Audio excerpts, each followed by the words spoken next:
Seluruh rombongan Buya Mayaldi alhamdulillah menyempatkan waktu untuk hadir bersama kita dalam acara yang begitu luar biasa, spektakuler malam hari ini.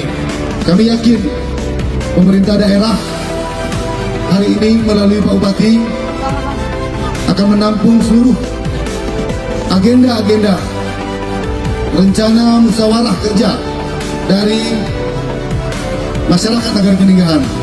Mohon doa dan dukungan dari Bapak Ibu semua. Semoga Mukernas ini bisa tertampung juga melalui APBD Kabupaten Solok tentunya. Insya Allah di bawah tangan Pak Bupati tentunya. Baik yang ada di rantau ataupun juga yang ada di ranah, ada di kampung halaman di Nagari Peninggalan. Para orang tua dengan yang muda ketika saling bekerja sama, saling ingat mengingatkan, saling bersinergi, maka itu akan terbangun kesuksesan, keberhasilan di kampung ini. Maka oleh itu pada hari ini kami sangat senang sekali.